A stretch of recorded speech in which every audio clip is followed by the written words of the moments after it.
Hello everybody and welcome back to more of the Labyrinth of Grisaia. In the last episode, unfortunately, Asako passed away and Yuji now has to deal with being alone.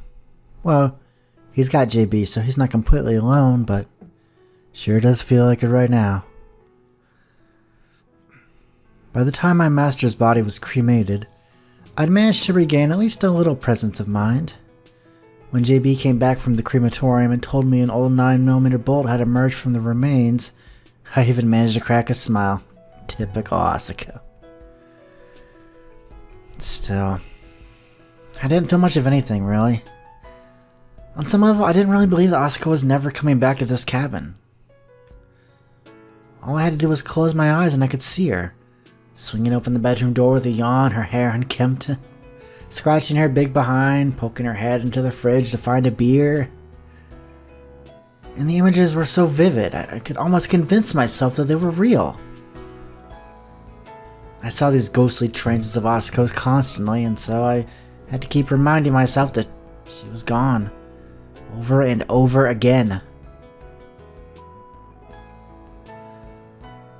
Where do people go when they die anyway? Heaven, hell? Purgatory? Or just maybe nowhere at all? It's the ultimate question, isn't it? If I died as well, would I end up in the same place as Asako? I'd go to the station where I'd waited for my mother and board a train in the beautiful sunset. Simple as that. I'd take the train to wherever Asako was. All the people I loved were probably there, waiting for my arrival. But I couldn't go to them. Not yet. I didn't have permission to die yet. Asako left me something to do. Till I saved the lives of 5 people, I was not allowed to die. It was the only chance I had left to find some kind of meaning in my survival. Still, someday in the red glow of the summer sunset, I'd board that train. I no longer had anything left to live for, but I still had something left to do. Tell me something, Asako. Did you dump that job on me knowing you didn't have that long to live? Did you deliberately leave me a nasty piece of homework so I wouldn't try to follow you? You're an idiot, you know that. I'm not the quitter you think I am. Not anymore. I'll try struggling with life for a while, just like you said. But right now, I'm kind of tired. I don't want to move for a while. Let me lie here like this. Just a little longer. Ow! What the hell?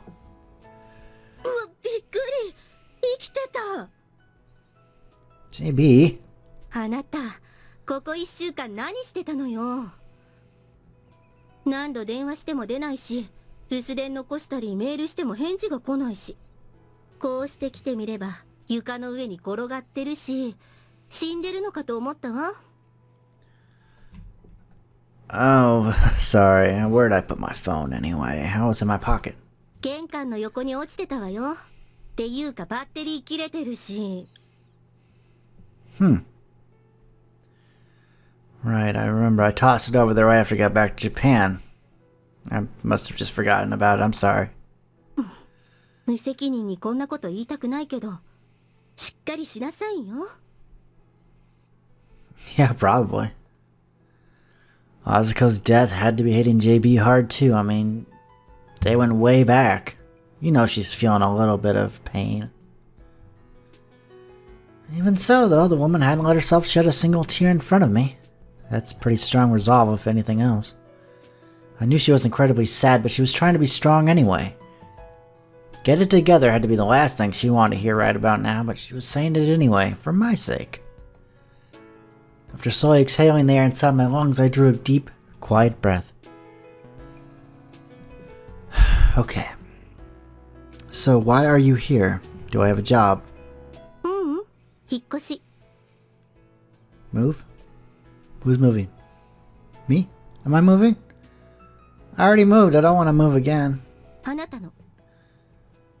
Where exactly? 私の部屋に。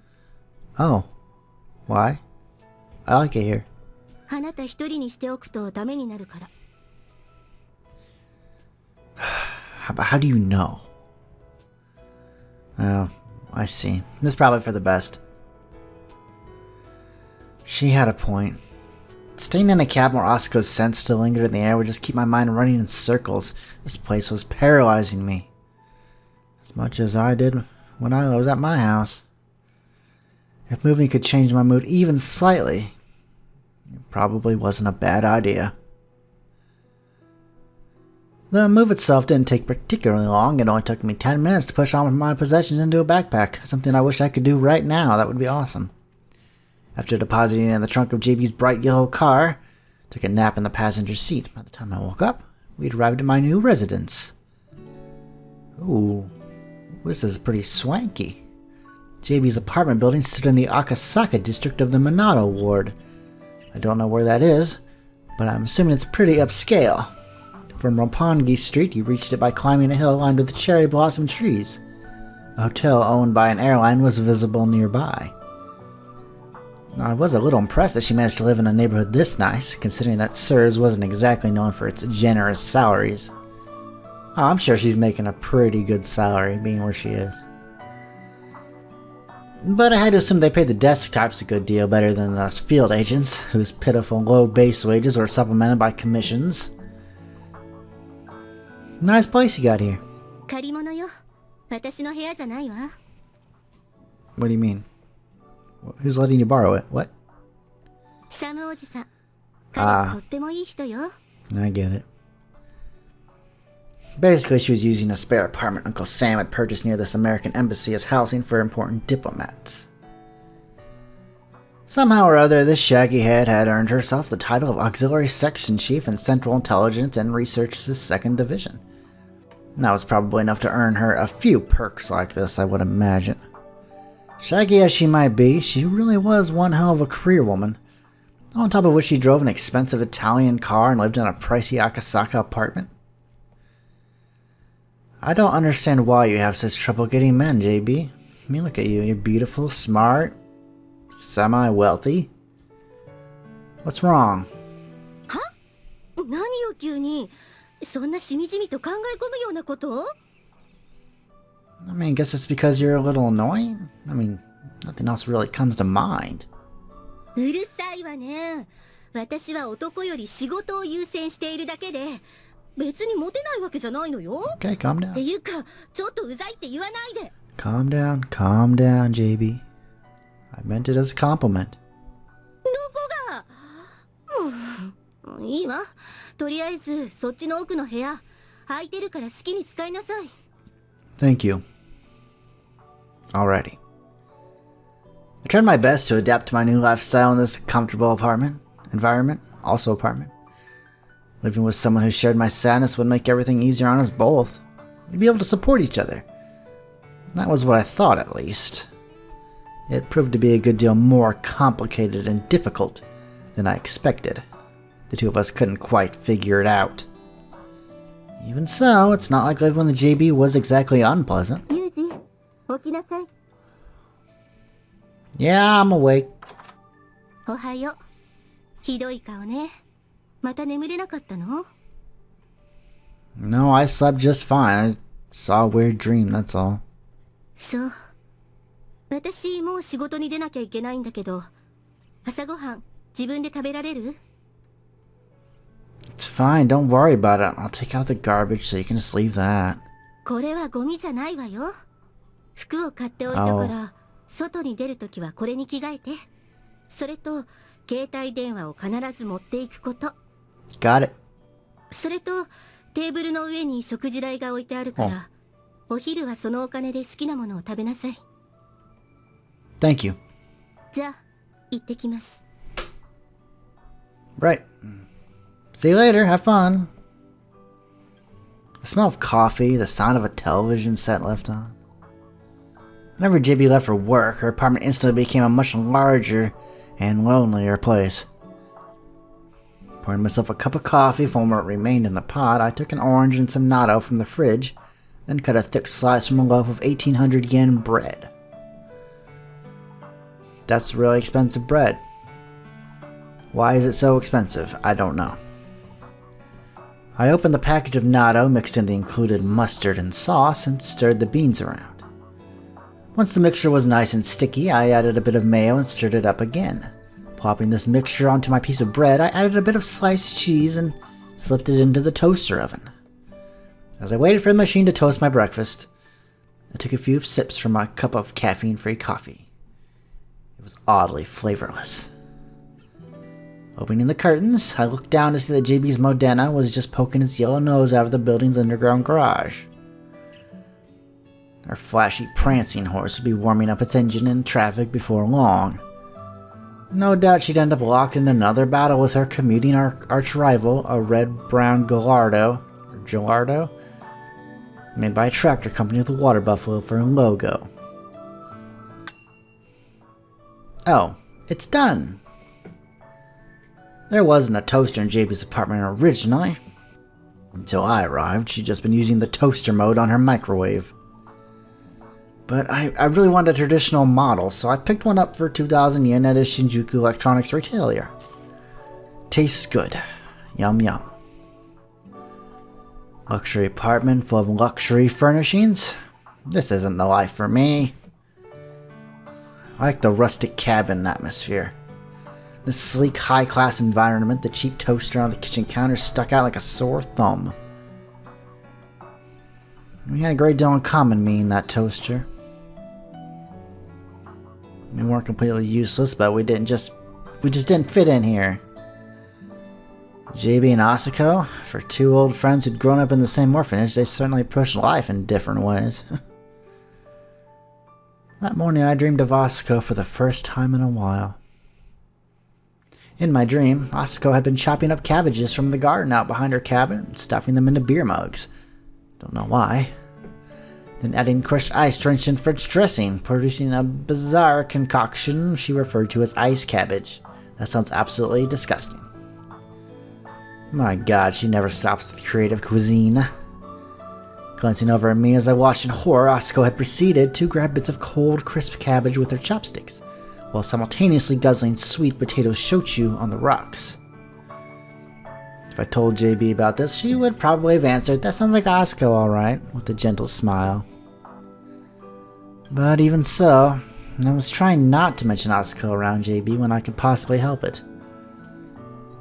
For her part, JB seemed to be avoiding the subject, and it didn't seem to make her too happy when I brought it up. The two of us couldn't keep looking back forever. At some point, we'd have to start moving forward. Once I finished my breakfast, I washed my face and brushed my teeth. With 3 toothbrushes, I don't know why. There were 3 toothbrushes on the stand just outside the bathroom. Until the other day, there had only been 1. There was a reason for this sudden increase, of course. It was 3 days after I moved in. Well, more or less.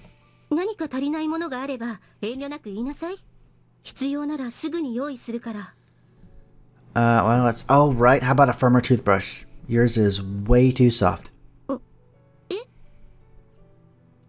Should I not be using your toothbrush? I like the kind with the stiffer hairs. It's not, not that big a deal, though. I could just buy one at the convenience store, not a problem.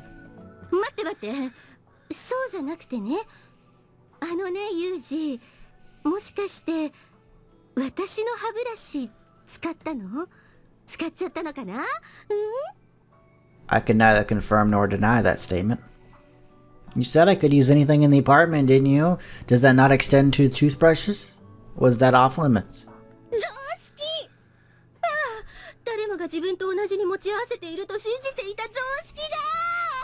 Common sense isn't very common.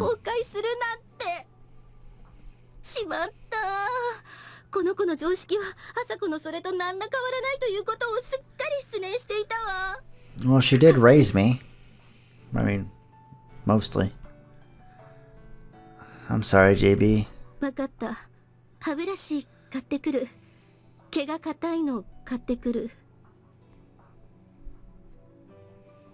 I hadn't been aware of this previously, but apparently I was just as crude as Asako in some respects. Ever since that day, there were 3 toothbrushes in the apartment, mine, JB's, and the other one she used before I moved in. Didn't really mind, JB was probably in the right, and a few minor hassles seemed to be par for the course with women. When I finished brushing my teeth and washing my face, I glanced into the mirror and realized my hair had grown out a little. Sooner or later, JB would probably tell me to cut it. And that was the sort of woman she was, really. After returning to my room, I dressed myself. For some reason, JB seemed to enjoy buying me clothes. Back when I lived in that cabin with Asuko, I'd never given much thought to what I wore. Guess that's not too surprising, since Asuko and I were both the kind of people who felt particularly at home running around in blue track pants and a combat jacket. They do say that a man's wardrobe tends to change depending on the woman he's with. I think JB was actively trying to change me from the clothes up. The outfit she left me in this particular morning was, as usual, a bit much. First, it was a black Italian shirt. I'm not Italian. Tight-fitting and narrow in the arms, the collar was designed to be worn widely open. She also picked out a banker's striped suit to go along with it. What's more, the color was a highly regal shade of purple. I love purple, but it just was not for me. The suit was unusually short in the arms, so you were probably supposed to fold the cuffs of your inner shirt over the sleeves of the jacket. When I tried on the pants, I discovered they were also very slim. If I sweated while sitting down in these things, they'd probably glue themselves to my thighs. To top it all off, a bottle of French cologne was tumbled noisily out of the bag. Apparently, she even wanted to decide my body odor for me. The instructions, in French naturally, indicated I should spray it on my neck, behind my ears, on my wrists, and either side of my abdomen. Because, from my understanding, that's where... I think it has something to do with, like, the blood vessels in those areas. Help with, like, the more blood rushes. It kind of helps with the scent somehow. I don't know. I think I heard that somewhere, though. I hadn't struggled my way through training in 5 languages for this. Putting on the shirt, jacket, and silver necktie to complete the outfit JB left for me, I stood in front of the mirror and evaluated myself. I'm either an intellectual yakuza or a Ronpongi host, neither of which are appealing. If I walked around Yamashina wearing something like this, they'd probably heckle me for dressing like a peacock, whatever that means. I guess fancy. If I went to the Harbin Shizuoka, it'd be, where you headed in them purty clothes, brother? Then again, this was Akasaka, right next door to Roppongi. I probably wouldn't stand out too much in a neighborhood like this. Maybe that's why she's buying these for me, so that we don't draw attention to ourselves. Fit in with the crowd, so to speak. Sooner or later, I'd probably grow accustomed to my new life here. Sooner or later, I'm sure.